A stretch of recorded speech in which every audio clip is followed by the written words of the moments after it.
आप बिना बताए कहाँ चले गए थे? मित्तल साहब के घर गया था। बताया उनको कि मंगनी नहीं होगी? हाँ, पहले मंगनी का जिक्र किया था, इसलिए ये भी बताना जरूरी था। साथ काम करते हैं, पार्टनर हैं। क्या कहा उन्होंने? वो बेचारे क्या कहते, उनका गम तो मुझसे भी ज्यादा है। किसी क्षमा की वजह से उनकी बेटी इतनी नाराज हुई, घर छोड़कर चली गई। अब कस्टम्स ऑफिसर हुई है, मां से मिलने आई, बाप की तरफ पलट कर भी नहीं देखा उसे। हाय हाय, क्या पत्थर कलेजा है।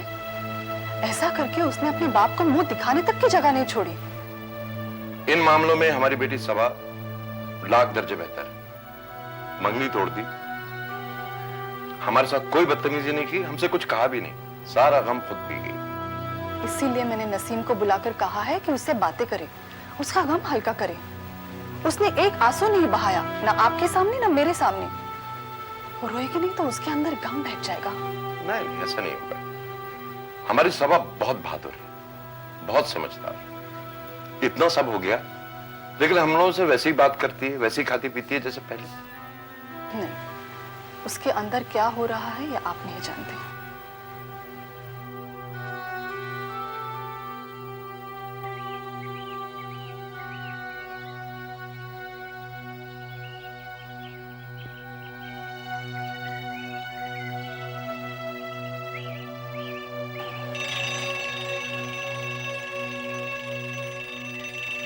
क्या हुआ?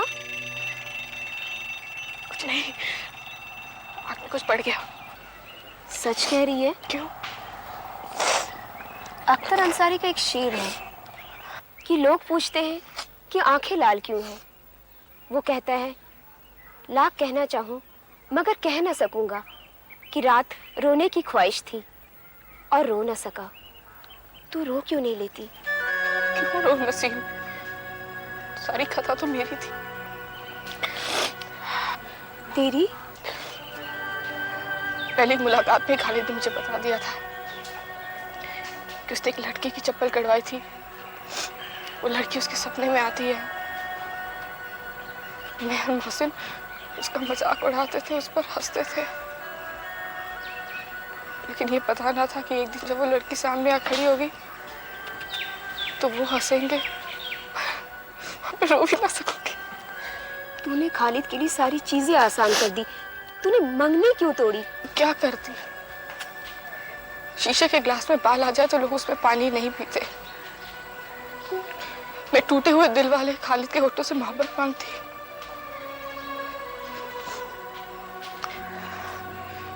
उसकी आंखें मुझसे देखी नहीं जाती। उसमें इतने घाव है कि आदमी लेने के बजाय देने को मजबूर हो जाता है। तू उस पर रहम कर रही है जिसने तुझे इतने घाव दिए हैं। क्या करूं, हर तरफ घाव ही घाव है नसीब। उस लड़की से मिलने गई, देखा वो हवा में उड़ा झोपड़ा है जो टूटी हुई दीवार पर बैठी अपनी ईंटें जमा रही है। उसे खालिद नहीं चाहिए, उसे हक और स्टेटस चाहिए। तो फिर क्या बात है? तू खालिद नहीं नसीब, मैं खालिद को खींचकर अपनी तरफ ले आई थी, लेकिन वो खींचे हुए रबड़ की तरह उसे छूटकर उसकी तरफ चला गया।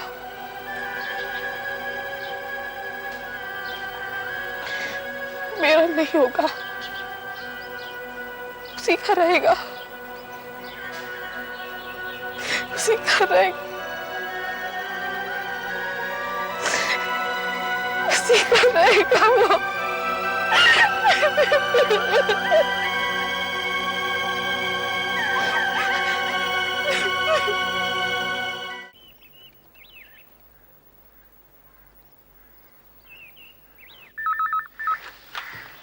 हेलो। हेलो नरेंद्र जी, मैं शमा बोल रही हूँ। अरे आई एम सो प्लीज कि आपने मुझे फोन किया। कैसी हैं आप? मैं ठीक हूँ, आप बताइए आप कैसे हैं? अमिता का फोन आया था? नहीं, उसका कोई फोन नहीं आया। आपसे बात हुई क्या? हुई थी, मेरी तो हुई थी। अरे तो फिर उसने मुझे कैसे फोन नहीं किया? और आपने उसे मेरे रिजल्ट के बारे में बताया? कहा था, तभी तो आई हूँ। Congratulations, a million times congratulations. I'm so thrilled. अरे तुम कब आई? Think of the devil and she is here. जब मुझे पता चला कि तुम बैंक मैनेजर बन गए हो और मैं अकाउंट खोल सकती हूँ और तुम मुझे ओवरड्राफ्ट दे सकते हो, मैं चली आई। अब बताओ कितना लोन दोगे अगर मैंने अपने आप को गिरवी रख लिया तो? बेशरम कहीं की, शर्म नहीं आती तुझे? कब मिलोगे? शाम को? ठीक है, तो कल शाम को चाइनीज रेस्टोरेंट, उसके बाद इस दुनिया से दूर। Okay, bye. भाई हो गई बात, कर दिया उसका दिल ठंडा। अभी तो गर्म किया है, कल जब मिलूंगी पूरा दिन उसके साथ बिताऊंगी तब ठंडा करूंगी। बिल्कुल शर्म नहीं है तुझे। घर पर सब है और तू जोर जोर से कह रही है। हाँ तो क्या हुआ, तुझसे नहीं कहूंगी तो किसे कहूंगी? और वैसे भी शमा, दुनिया में कोई एक ऐसा इंसान होना चाहिए जिसके सामने आप सब कुछ कह सके। You can be naked in front of the sun, in front of him or her. तू बता, तेरा क्या हाल है? मेरा क्या, पढ़ाई कर रही हूँ। इंटरेस्टिंग सब्जेक्ट नहीं है लॉ, मगर पढ़ना है।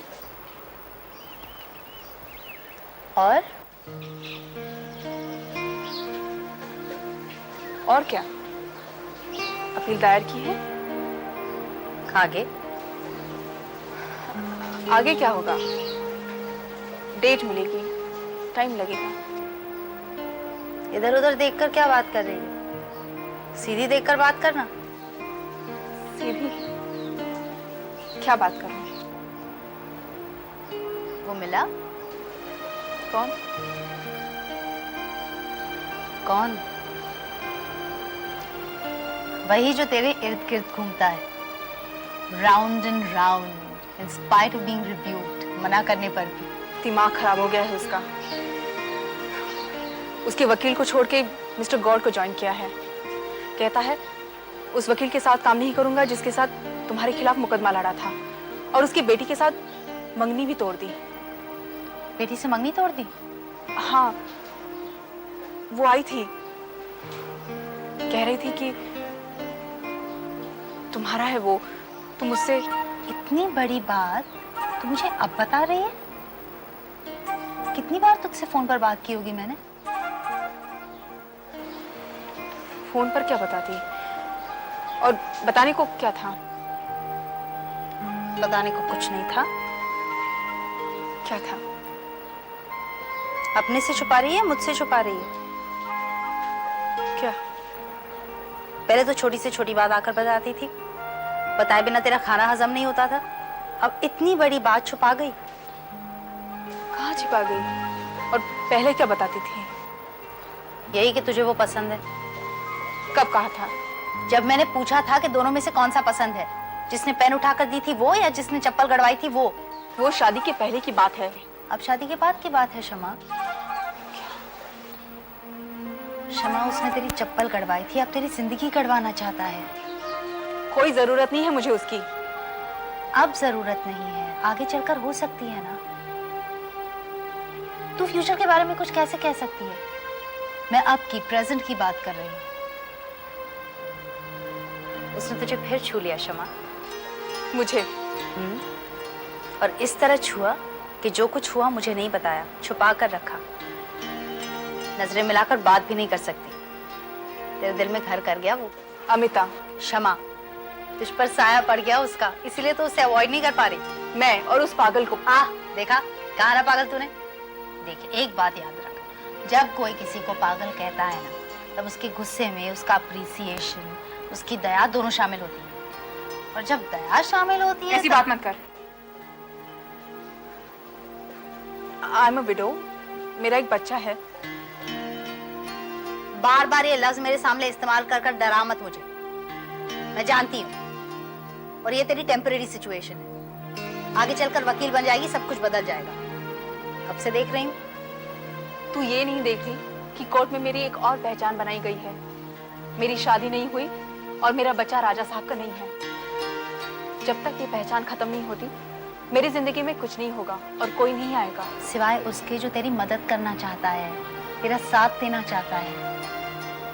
शमा, वो आज तुझे दुश्मन दिखाई देता है, जब तेरी मदद करेगा तेरा दोस्त बन जाएगा। और ये बात सिर्फ तेरी नहीं है, ये सबके साथ ऐसा ही होता है।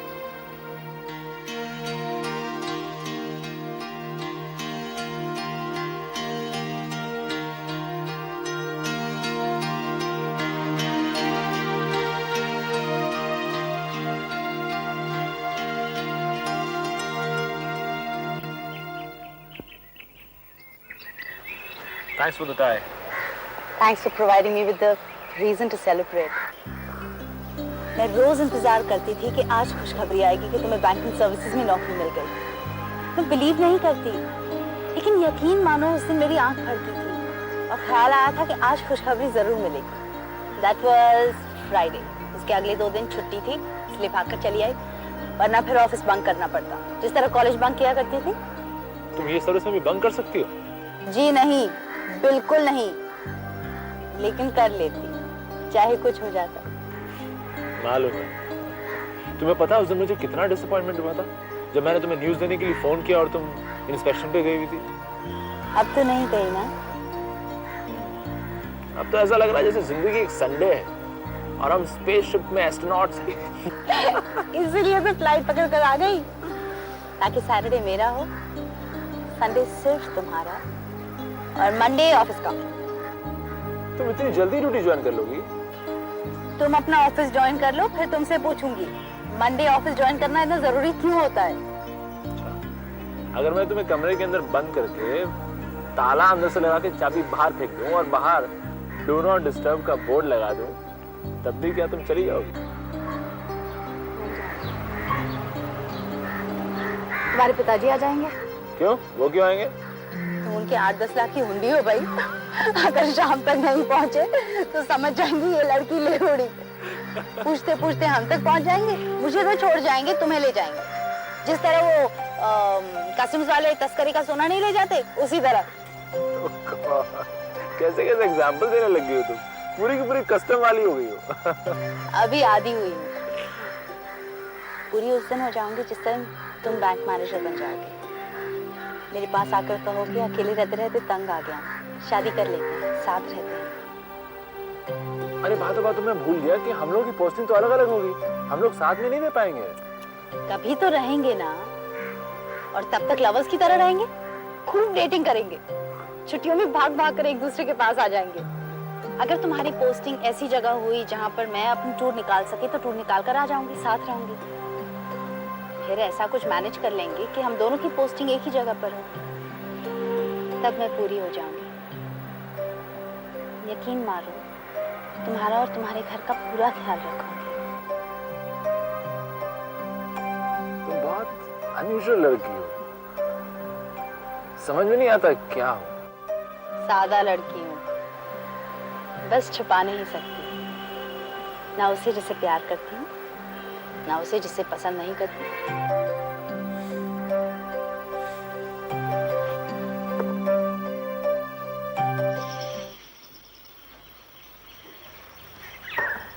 आबिद भाई नमस्ते। नमस्ते। आबिद भाई, फौरन पार्टी ऑफिस चलिए। क्या बात है? खबर आई है कि हमारे 18 वर्करों को मार डाला गया है। कहाँ पर? वारंगल में। 18? जी पुलिस से लड़ाई हुई? नहीं, हमारे वर्कर पार्टी ऑफिस में सो रहे थे। जमींदारों ने जो फौज बनाई है उसके आदमी आए और सोते सोते सभी को मार डाला। मैंने कहा था हथियार बांट दो, मैंने कहा था हथियार बांट दो। हथियार बंद लड़ाई शुरू होने वाली है, हथियार बांट। हरामियों को जो करना था सो तो कर दिया। एक आदमी नहीं बचा? हमारी यूनियन का एक आदमी वहां गया था, वो भी नहीं रहा। चलो आबिद भाई, घर कह दीजिए कि आपको आज ही जाना है। आज ही? कितने दिनों के लिए? कुछ कह नहीं सकते, मगर आज ही जाना है। और कौन चलेगा? जो भी हथियार चला सकता है उन सबको भेजा जाएगा। अगर जमींदारों को नहीं रोका गया तो वहाँ पार्टी यूनिट खत्म हो जाएगी। तुम चलो, मैं आता हूँ। यहाँ का भी तो इंतजाम करना है। वो तो है। चलो तुम। सुनो सुनो सुनो सुनो पार्टी ऑफिस खबर कर दो, पार्टी का अखबार मेरे घर पर नहीं आया, क्योंकि मेरी बीवी को पता चलेगा वारंगल में क्या हुआ है तो समझ जाएगी मैं क्यों गया। हाँ तुम इंतजार करो, मैं आता हूँ। आदाब, कैसे है? ठीक है तो